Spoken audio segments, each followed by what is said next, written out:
बिस्मिल्लाहिर्रहमानिर्रहीम। अस्सलाम वालेकुम मुअज़्ज़ज़ नाज़रीन, हमारी आज की वीडियो का मौजू मुसलमानों के अजीम कमांडर फ़ातिह उंदलस तारिक बिन ज़ियाद हैं। नाज़रीन, बर आज़म यूरोप के जनूब में एक मुल्क है स्पेन, जिसे मुसलमान उंदलस कहते हैं। कोई 300 साल पहले यहाँ मुसलमान हाकिम थे।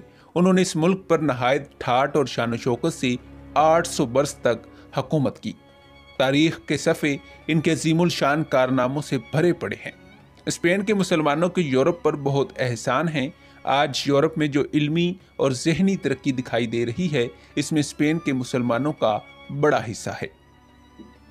नाज़रीन, ये मुल्क अपनी सरसब्जी और पैदावार और दौलत के लिहाज से यूरोप का मुमताज़ तरीन मुल्क था। यहाँ कई सौ साल से घात ख़ानदान हुक्मरान था। घात बादशाहों में दस्तूर था कि इनके अमीर और जगीदार अपनी लड़कियां और लड़के शाही दरबार में परवरिश पाने और तालीम व तरबियत हासिल करने के लिए भेजते थे। असल मकसद ये था कि इनके जान के खौफ से इनके वालिदैन में बगावत और सरकशी का ख्याल पैदा ना हो सके। इस दस्तूर के मुताबिक एक यूनानी सरदार काउंट जोलियन हाकिम सब्ता की लड़की भी रोडरक के महल में मौजूद थी। रोडरक इस पर फरेफ्ता हो गया और ज़बरदस्ती इसे अपने काबू में ले आया। जब काउंट जोलियन को इस बेइज्जती की खबर मिली तो वो रोडरक का दुश्मन हो गया और इसने फैसला कर लिया कि इसकी हुकूमत को किसी न किसी तरह ख़त्म कर देना चाहिए।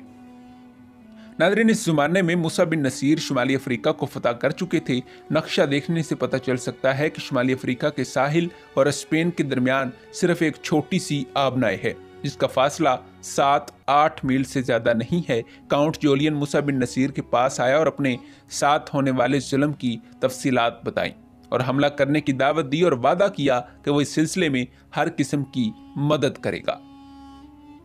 नाज़रीन, इस मौजू पर मज़ीद बात करने से पहले अगर आप हमारे चैनल पर नए हैं और आपने अभी तक हमारे चैनल को सब्सक्राइब नहीं किया तो बराए मेहरबानी हमारे चैनल को सब्सक्राइब कर लीजिए, ताकि हिस्ट्री के रिलेटेड और बिलअमूम मुनफरिद मालूमात पर बनने वाली नई वीडियोस बर वक्त आप तक पहुँचती रहें। नाज़रीन, खलीफा की इजाज़त के बगैर किसी नए मुल्क पर हमला नहीं हो सकता था। चुनांचे मूसा बिन नसीर ने खलीफा वलीद से इसकी इजाज़त चाही। खलीफा वलीद ने लिखा कि बगैर तजर्बे के मुसलमानों को समुंदर के ख़तरों में फंसाना मुनासिब नहीं है, पहले वहाँ के हालात मालूम करो। मूसा बिन नसीर ने जवाब दिया कि समुंदर नहीं है बल्कि मामूली खलीज है, इस पार से उस पार की चीज़ें साफ नज़र आती हैं। चुनांचे खलीफा ने इजाज़त दे दी। मूसा बिन नसीर ने महज एहतियात के पेश नज़र अपने एक मोतबर गुलाम तरीफ को 100 सवार और 300 प्यादों के साथ हालात का अंदाज़ा लगाने के लिए स्पेन भेज दिया। इसने आबनाए को पार करके बाद साली शहरों पर हमला किया। इसकी वापसी पर स्पेन को फतह करने का असल काम शुरू हुआ। चुनांचे मूसा बिन नसीर ने हमले के लिए अपने एक मोतबर नौ मुस्लिम गुलाम तारिक बिन ज़ियाद को मुंतखब किया। नाज़रीन, तारिक अफ्रीका का रहने वाला बर्बरी सिपाही था। तारिक बिन ज़ियाद बड़ा बहादुर और फौजी काबिलियत में अपनी मिसाल नहीं रखता था, इसलिए सिपह सलारी के लिए तारिक से ज़्यादा मौजू इंतखाब और कोई नहीं हो सकता था। वो 7000 सिपाहियों को लेकर आबनाए को पार करके जबल तारिक पर जा उतरा। यही जबल तारिक जबरे अल्टर कहलाती है। राह में तारिक ने एक ख्वाब देखा कि हजूर पाक सल्लल्लाहु अलैहि वसल्लम महाजरीन और अंसार के साथ तशरीफ़ रखते हैं। सहाबा रज़ियल्लाहु ताला अन्हु तलवारें लटकाए और कंधों पर कमाने चढ़ाए हैं। आप सल्लल्लाहु अलैहि वसल्लम तारिक से फरमा रहे हैं, तारिक इस शान से कदम बढ़ाए जाओ। फिर आप सल्लल्लाहु अलैहि वसल्लम ने इसको मुसलमानों के साथ नरमी से पेश आने और वादों को पूरा करने की हदायत की। इसके बाद इसने देखा कि हज़ूर पाक सल्लल्लाहु अलैहि वसल्लम सहाबा रज़ियल्लाहु ताला अन्हुम के साथ उंदलस में दाखिल हुए और तारिक इस मुक़द्दस जमात के पीछे है। नाज़रीन, जब उसने ये ख्वाब अपने साथियों को सुनाया तो वो बहुत खुश हुए और उन्होंने कहा कि इस मुहिम में वो ज़रूर कामयाब होंगे। नाज़रीन, तारिक चंद दिन जबल तारिक के करीब ठहरा रहा। सबसे पहले उसने इन जहाज़ों को जला दिया जिसमें इसकी फ़ौज आई थी, और फिर इब्तदाई इंतज़ाम मुकम्मल करने के बाद उसने फ़ौजी नकलो हरकत शुरू कर दी। जबल तारिक के आसपास जो चंद शहर थे, इन पर आसानी से कब्ज़ा हो गया। तारिक ने इन शहरों के फसील और किलों को दुरुस्त करवाया। जहाँ जहाँ दीवारों की मुरम्मत की ज़रूरत थी, मुरम्मत कराई। अब वो उंदलस के शाही लश्कर से खुले मैदान में मुकाबला करने के लिए बिल्कुल तैयार था। नादरीन, जैसा कि पहले बताया जा चुका है कि तारिक ने चंद शहर बड़ी आसानी से फतह कर लिए थे। इससे इस इलाके में हलचल मच गई। तदमीर इस इलाके का गवर्नर था, वो इन हमलावरों को देखकर घबरा गया, मगर मुकाबले की जुर्रत की और अपनी फौज लेकर आगे बढ़ा। जबरे अल्टर के करीब ही दोनों में मुकाबला हुआ, जिसमें तदमीर को शिकस्त हुई। वो इस शिकस्त से इतना घबराया और इतना परेशान हुआ कि इसने बादशाह को लिखा कि हमारे मुल्क पर ऐसे आदमियों ने हमला किया है जिनका ना मैं नाम जानता हूँ और ना वतन, और असलियत में मैं ये भी नहीं बता सकता कि वो कहाँ से आ गए हैं। आया आसमान से गिरे हैं या ज़मीन से निकल आए हैं। जब राटरों को ये पैगाम मिला तो इसने फौजी तैयारियां शुरू कर दी। नादरीन, ताकि मुल्क को हमलावरों से बचाया जाए, मुल्क में हर तरफ सिपाही भर्ती करने के लिए आदमी दौड़ा दिए गए। इसने दौड़ धूप का नतीजा ये निकला कि 1 लाख फौज बादशाह के झंडे थले जमा हो गई। इधर तो ये हो रहा था, उधर तारिक सुबह कादिस के शहर शजोना तक पहुंच चुका था। इसके सिपाही दूर दूर तक खाने पीने का सामान लेने के लिए जाते और हर मौके पर कामयाब होकर वापस आते। इन अरबी सवारों की तेजी और बहादुरी से स्पेन के बशिंदे सहमे जाते थे। तारिक के जासूस रॉडरिक के पायतख्त में फैले हुए थे और इसके मुकाबले के लिए जो तैयारियां हो रही थीं, उनकी खबरें लगातार उसे पहुंचाते रहते थे। तारिक को जब ये पता चला कि रॉडरिक ने एक बड़ा लश्कर इकट्ठा कर लिया है, तो इसने मूसा से इमदाद तलब की। मूसा ने 5000 सिपाही और रवाना कर दिए। इस तरह स्पेन में मुसलमानों की फौज की तादाद 12000 हो गई। नादरीन, घात फौज के मुकाबले में ये मुट्ठी भर से ज्यादा नहीं थी। जुलाई 711 ईस्वी की एक सुहानी सुबह को स्पेन की तारीख का वर्क उल्टा और एक नया बाब शुरू हुआ। नादरीन, दरियाए वालडेट के किनारे दोनों फौजें एक दूसरे के मुकाबले आईं। मुसलमान लड़ाई के लिए बेसब्र हो रहे थे। इनके सरों पर सफ़ेद उमामे बंधे हुए थे। वो चमकदार ज़ीरा बख्तर पहने, तलवारें लगाए और नेज़े हाथ में लिए मैदान जंग में आ चुके थे। इनके कंधों पर कमानें थीं और तरकशों में तीर थे। तारिक ने सबसे पहले नमाज पढ़ी और अल्लाह ताला के हजूर फतह के लिए दुआ मांगी। नादरीन, इसके बाद इसने मुजाहिदों के सामने एक पुरजोश तकरीर की। उसने कहा, लोगों, मैदान जंग से पीठ फेरने की कोई सूरत नहीं है। आगे दुश्मन है और पीछे दरिया। खुदा की कसम, सिर्फ पामर्दी और इस्तकलाल में नजात है। यही वो फदामंद फौजें हैं जो मगलूब नहीं हो सकती। अगर ये दोनों बातें मौजूद हैं तो तादाद की किल्लत से कोई नुकसान नहीं पहुंच सकता, और बुज़दिली, काहली, सुस्ती, नामर्दी और इख्तलाफ और गरूर के साथ तादाद की कसरत कोई फ़ायदा नहीं पहुंचा सकती। नादरीन, उसने मज़ीद कहा कि लोगों, मेरी तकलीद करो। अगर मैं हमला करूं तो तुम भी हमलावर हो जाना, और जब मैं रुकूं तो तुम भी रुक जाना। जंग के वक़्त सब मिलकर एक जिस्म बन जाओ। मैं इस सरकश रॉडरिक पर हमला करके दस्त बदस्त मुकाबला करूंगा। अगर मैं इस हमले में मारा जाऊं तो तुम रंजोगम ना करना और मेरे बाद आपस में लड़ झगड़ कर मर न जाना। इससे तुम्हारी हवा उखड़ जाएगी और तुम दुश्मन के मुकाबले में पीठ फेर दोगे और कत्लो गिरफ्तार होकर बर्बाद हो जाओगे। खबरदार, जिल्लत की जिंदगी पर राजी ना होना और अपने आप को दुश्मन के हवाले ना करना। खुदा ने मुशक्क़त और जफाकशी के ज़रिए दुनिया में तुम्हारे लिए जो इज़्ज़त व शरफ़ और राहत और आखिरत में शहादत का जो सवाब मुक़द्दर किया है, इसकी तरफ बढ़ो। खुदा की पनाह और हमायत के बावजूद अगर तुम जिल्लत पर राज़ी हो गए तो बड़े घाटे में रहोगे। दूसरे मुसलमान अलग तुमको बुरे अल्फाज से याद करेंगे। जैसा ही मैं हमला करूं, तुम भी हमलावर हो जाओ।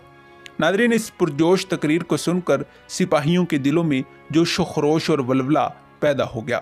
इनमें से बाज़ नौजवान आगे बढ़े और उन्होंने अपनी जवाबी तकरीर में कहा, अगर अब से पहले हमारे दिलों में कोई बात इसके खिलाफ थी जिसका आपने अज़म फरमाया है, तो अब हमने इसको अपने दिलों से दूर कर दिया। अब आप कदम बढ़ाएं, हम आपके साथ हैं और आपके ताबे फरमा हैं। नादरीन, रॉडरिक भी बड़ी शान से मैदान में आया हुआ था। वह नहायत पुरतकल्लफ हाथी दांत की गाड़ी में सवार था। एक तरफ हर तरह के हथियारों से रास्ता 1 लाख फौज थी और दूसरी तरफ अपने मुल्क से दूर 12000 परदेसी थे, जिनके लिए स्पेन अजनबी मुकाम था। लड़ाई हुई और मैदान तारक के हाथ रहा। हजारों दुश्मन कत्ल हुए और हजारों गिरफ्तार हुए। रॉडरिक का घोड़ा इसके बेशकीमत सामान के साथ तारिक के हाथ लगा। खुद इसका पता नहीं चल सका। अंदाज़ा है कि वो दरिया में डूब कर मर गया होगा। मुसलमानों के हाथ इतना माले गनीमत आया जिसकी इंतहा नहीं। جنگ وال ڈیٹ نے نہایت صحیح طور پر دنیا کے فیصلہ کن لڑائیوں میں شمار کی گئی ہے۔ اس لڑائی سے سلطنت گھات کی عمارت ایسی گری کہ پھر کبھی بھی کھڑی نہ ہو سکی۔ اس عظیم الشان فتح کی خبر جب موسیٰ بن نصیر کو پہنچی تو انہوں نے طارق کو لکھا کہ جب تک وہ اسپین نہ پہنچے پیش قدمی روک دی جائے، لیکن طارق ایک تجربے کار جرنیل تھا۔ وہ جانتا تھا کہ دشمنوں کو آرام کرنے اور اپنی حالت کو درست کر لینے کا موقع دینا سخت مضر ہے۔ چنانچہ اس نے موسیٰ کے حکم کی تعمیل نہ کی اور اپنی فوج کے دستے دور دور تک پھیلا دیے۔ اسپین کے عیسائی شکست کھا کر پایا تخت تتیلیا میں جمع ہو گئی۔ اس فتح کے بعد طارق نے اندلس کے جنوب مغربی علاقے کا رخ کیا۔ سب سے پہلے صوبہ قادس کے مشہور شہر شزونا کا محاصرہ کیا۔ اہل شہر نے چند دنوں کے بعد اطاعت قبول کر لی۔ ناظرین، اس کے بعد اشبیلیا کی طرف قدم بڑھائے اور اندلس کا یہ تاریخی شہر آسانی سے مسلمانوں کے قبضے میں آ گیا۔ یہاں معلوم ہوا کہ روڈرک کی فوج کے شکست کھائے ہوئے سپاہی پاس ہی ایک شہر استجا میں جمع ہیں۔ طارق نے اس شہر کا محاصرہ کیا۔ ان سپاہیوں نے شہر والوں سے مل کر مسلمانوں کا سخت مقابلہ کیا۔ طارق نے شہر کا محاصرہ کر لیا تھا مگر وہ فتح ہونے میں نہیں آتا تھا۔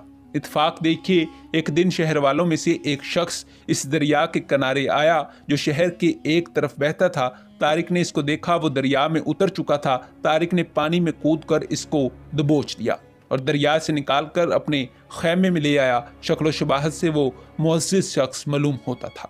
طارق نے جب کرید کر اس کے حالات پوچھے تو پتہ چلا کہ وہ شہر کا حاکم ہے۔ اب کیا تھا، طارق نے جو شرطیں پیش کی اس نے منظور کر لی اور مسلمان شہر میں داخل ہو گئے۔ ناظرین، کاؤنٹ جولین برابر طارق کے ساتھ ساتھ تھا اور اسے مفید مشورے دے رہا تھا۔ استجا کی فتح کے بعد اس نے طارق کو مشورہ دیا کہ اس وقت اسپین کے باشندوں پر مسلمانوں کا رعب چھایا ہوا ہے۔ ان کے لیے کسی بڑی فوج کی ضرورت نہیں۔ فوج کے چھوٹے چھوٹے دستے مختلف صوبوں میں بھیج دیے جائیں اور خود طارق تلاتلا پر حملہ کرے تاکہ لوگ متحد ہو کر کسی قسم کا مقابلہ نہ کر سکیں۔ طارق نے اس مشورے کو پسند کیا اور تلاتلا پر حملہ کرنے کے لیے روانہ ہو گیا۔ ایک فوج قرطبہ روانہ کی اور دوسری مرسیہ کی طرف۔ تلاتلا کے بعد قرطبہ سب سے مشہور شہر تھا۔ اگرچہ اس کی فصیل بڑی مستحکم تھی مگر اس کے فتح کرنے میں مسلمانوں کو کچھ زیادہ مشکل نہ پیش آئی۔ مرسیہ کے حاکم تدمیر نے البتہ بڑی شجاعت سے مسلمانوں کا مقابلہ کیا لیکن آخر میں شکست کھائی اور صلح کرنے پر مجبور ہوا۔ چنانچہ صلح کی شرطیں طے پائیں اور یہ علاقہ تدمیر ہی کے قبضے میں رکھا گیا اور طارق نے بھی اس کو صوبہ مرسیہ کا حاکم تسلیم کر لیا۔ ہم اوپر بتا چکے ہیں کہ طارق خود تلاتلا پر حملہ کرنے کے لیے روانہ ہوا تھا۔ وہ جس وقت وہاں پہنچا تو شہر بالکل خالی تھا۔ مسلمانوں کے پہنچنے سے پہلے ہی لوگ شہر چھوڑ کر چلے گئے تھے۔ تلاتلا کے قیمتی ذخیرے اگرچہ یہاں سے اٹھائے یا چھپائے جا چکے تھے پھر بھی طارق کو مال و دولت کا اتنا انبار ملا جو اس سے پہلے اس ملک میں نہیں دیکھا گیا تھا۔ ناظرین، اس میں اسپین کے بادشاہوں کی 24 نہایت قیمتی تاج بھی تھے۔ طارق نے تلاتلا میں مسلمانوں کی ایک چوکی قائم کر دی اور دشمن کے تعاقب میں شمالی علاقے کی طرف روانہ ہوا۔ ہر جگہ ہر موقع پر یہ ہوا کہ جہاں اسپین کے سپاہی امامہ باندھے ہوئے سواروں کا طوفان آتا ہوا دیکھتے سب کچھ چھوڑ کر پہاڑوں میں بھاگ جاتے تھے۔ تلاتلا کی فتح طارق کا آخری کارنامہ ہے کیونکہ اس کے بعد موسیٰ بن نصیر کے اندلس آنے کی خبر ملی اور اس وقت سے وہ اپنے آقا کے ماتحت کام کرنے لگا۔ ناظرین، اسپین کی فتح طارق بن زیاد کا ایسا کارنامہ ہے جو ہمیشہ یاد رکھا جائے گا۔ طارق وہ بہادر سپاہی تھا جس کی مثالیں دنیا کی تاریخ میں کم ہی ملتی ہیں اور اس کا دنیا کے عظیم جرنیلوں میں شمار ہوتا ہے۔ جی ہاں، یہی تھا مسلمانوں کا عظیم جرنیل اور فاتح اندلس طارق بن زیاد۔ ناظرین، امید ہے کہ آپ کو یہ تحقیقی اور تاریخی ویڈیو پسند آئی ہوگی۔ ملتے ہیں ایک ایسی ہی نئی ویڈیو کے ساتھ، تب تک دیجیے اجازت۔ خدا حافظ۔